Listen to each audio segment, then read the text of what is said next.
on se retrouve pour le résultat du concours de redesign de logo. Et la deuxième gagnante est Science Ludique. Alors, comme vous pouvez le voir, elle m'a fait une forme de logo qui est plutôt en fait un petit personnage. Pour les logos, normalement, ça se fait pas trop, c'est plutôt une mascotte. Mais du coup, je vais vous montrer un petit peu l'évolution de mon logo que j'ai finalement, vous allez voir au final ce que j'ai fait. Mais ça a été quand même un petit peu difficile à faire pour moi, qui ai l'habitude de faire des logos très très sobres.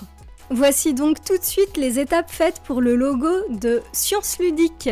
Premièrement, j'ai récupéré le logo et je l'ai mis dans Leonardo.ai qui est une intelligence artificielle et j'ai demandé à Leonardo de me faire quelque chose de plus simple à partir de cette image. Malheureusement, j'ai pas réussi à faire quelque chose de plus simple. Les intelligences artificielles aujourd'hui ont vraiment du mal à aller dans la simplicité, même si parfois il y avait des choses très sympas, mais ça pouvait donner des idées, des premières idées pour aller un petit peu plus loin. Mais c'est vrai que j'étais pas du tout satisfaite, même s'il y en avait certains qui étaient sympas. L'avantage de ces IA, c'est qu'elles ont des bonnes couleurs, donc je pouvais en récupérer pour m'en inspirer pour faire le logo plus tard. Je me suis dit que, étant donné que la petite fille était pas, pour moi, c'est une mascotte, c'est pas forcément un logo, il y a très très peu de logos avec des mascottes. Ça existe bien sûr, mais de moins en moins déjà, et en plus de ça, la lecture, elle se fait pas bien. Donc du coup, j'ai préféré chercher pour voir si je pouvais pas plutôt faire les fioles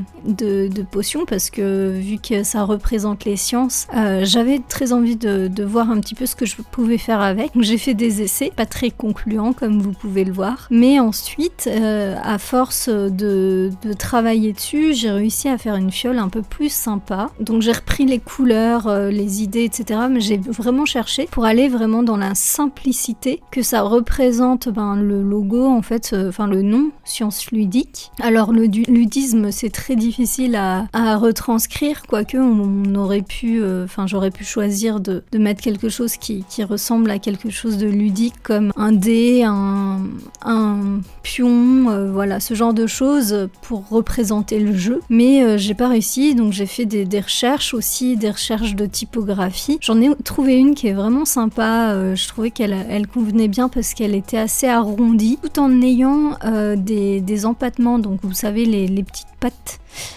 J'aime bien appeler empattement parce qu'il y a des petites pattes, mais c'est des typographies qui permettent d'avoir une structure assez bien tenue, et ça permet justement d'avoir quelque chose de scientifique un peu. Ces typographies sont souvent utilisées pour la science et pour plein d'autres domaines un petit peu où il faut une forme de structure et de rigueur. Et j'aime bien le côté empattement et en même temps douceur, ce qui représentait vraiment Science Ludique à mon sens, parce que c'est la douceur de l'enfance, les formes arrondies, etc. Et en même temps la rigueur de la science avec les empattements justement. Donc cette typographie était parfaite, en plus elle est très lisible à mon sens. Donc voilà, je l'ai gardée, je me suis amusée à changer les petits points sur les i, que j'ai repris les couleurs de la potion et du jaune. Donc certains diraient orange, mais c'est un jaune d'or, on va dire. Et en fait, j'aime bien ces deux couleurs parce que, encore une fois, comme je vous explique souvent, les couleurs qui sont un peu complémentaires fonctionnent très bien ensemble parce que ça attire l'œil. Et c'est pour ça que j'ai sélectionné ces deux couleurs en l'occurrence. Et j'ai gardé aussi le violet que j'ai trouvé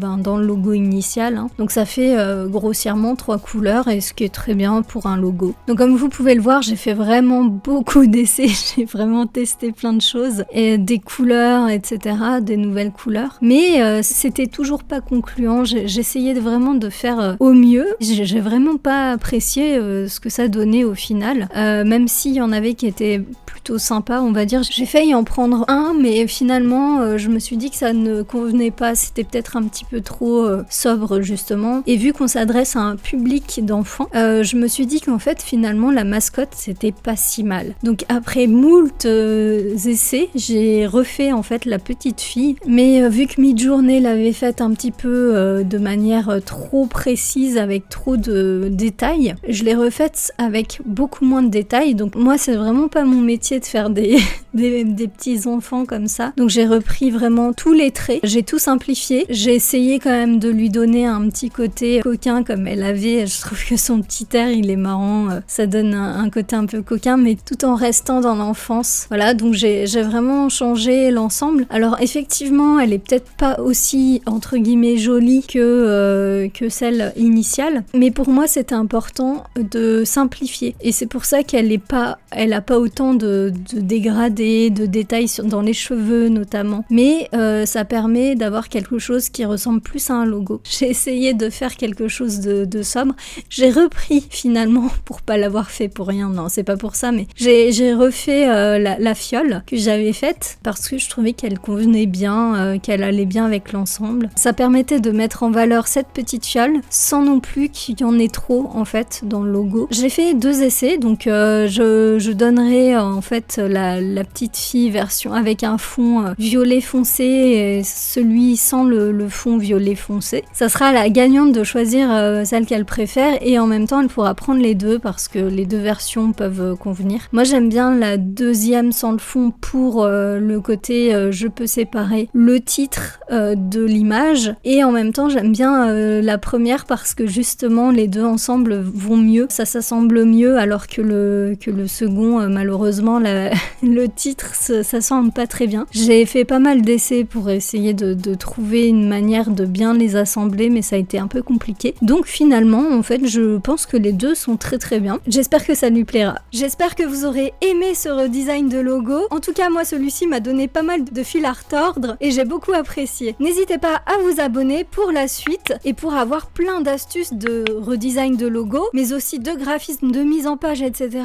pour débutants et parfois aussi avec des logiciels adaptés à tout le monde, du style Canva, du style intelligence artificielle, etc.